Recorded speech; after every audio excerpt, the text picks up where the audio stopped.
मान के चलिए आपने एचडीएफसी बैंक से पर्सनल लोन लिया है 5 लाख रुपए का, और आपने जो खाता दिया है ऑटो डेबिट के लिए वो भी मान के चलिए एचडीएफसी बैंक है।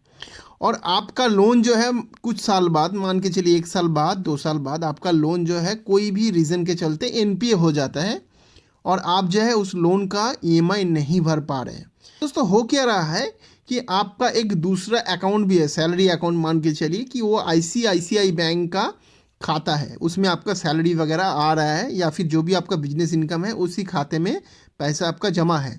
और ये जो खाता है ये ना तो आपने एचडीएफसी बैंक को बताया है और ना ही लोन लेते वक्त किसी को बताया है। यहाँ पे दोस्तों सवाल ये आता है, क्योंकि ये आईसीआईसीआई बैंक का जो खाता है इसका डिटेल्स तो आपने लोन लेते वक्त तो दिया नहीं था।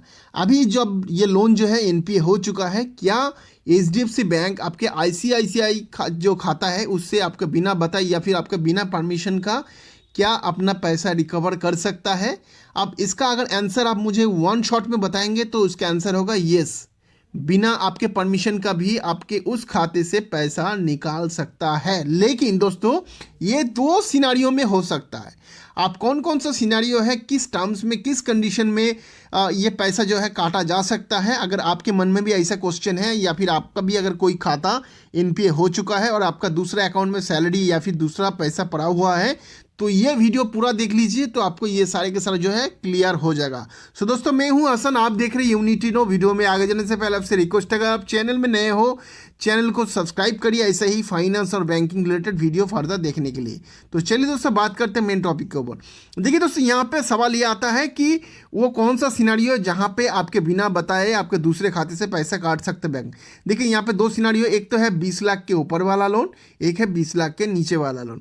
अब देखिए कोई भी अगर लोन 20 लाख के ऊपर हो जाता है तो वहाँ पे क्या होता है कि जो भी ड्यू टू प्रोसेस होता है वो तो प्रोसेस फॉलो करते हैं उसके अंदर, जैसे कि होगा कंसीलेशन प्रोसेस या फिर आर्बिट्रेशन प्रोसेस, लोक अदालत का प्रोसेस आता है कि अगर आपका सिक्योर लोन होता है तो सरफेसी एक्ट भी जो है लागू हो जाता है, तो इसमें कोई दिक्कत वाली बात नहीं है। लेकिन दोस्तों जिस प्रोसेस के माध्यम से आपका पैसा सीज हो सकता है दूसरे अकाउंट, वो दोस्तों 20 लाख के ऊपर के लिए वो है दोस्तों डीआरटी का प्रोसेस। अभी डीआरटी होता है डेप्थ रिकवरी ट्रिब्यूनल, जो कि एक सिविल कोर्ट होता है। वहाँ पे अगर आपका बैंक या फिर एनबीएफसी जहाँ से आपने लोन लिया है वो अगर ये केस को लेके जाता है और वहाँ पे क्या होता है, जज जो है पूरा सुनवाई करते हैं, दोनों पक्ष का बात सुनते हैं और डिसीजन सुना देता है, तो यहाँ पे आपका जो है पैसा आपके बिना परमिशन का भी दूसरे खाते से बैंक डिडक्ट कर सकता है। तो ये तो क्या दोस्तों 20 लाख के ऊपर वाला लोन के लिए।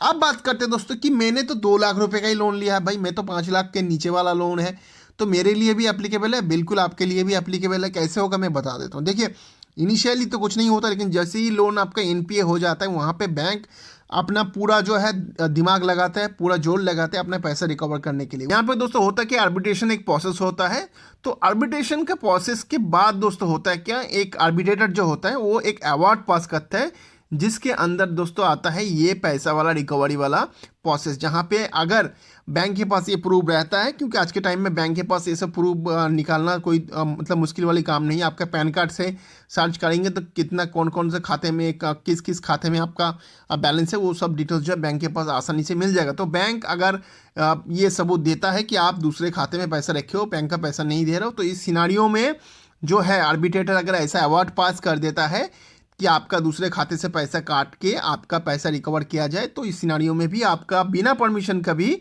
बैंक आपके दूसरे खाते से पैसा जो है सीज कर सकता है या फिर पैसा निकाल सकता है।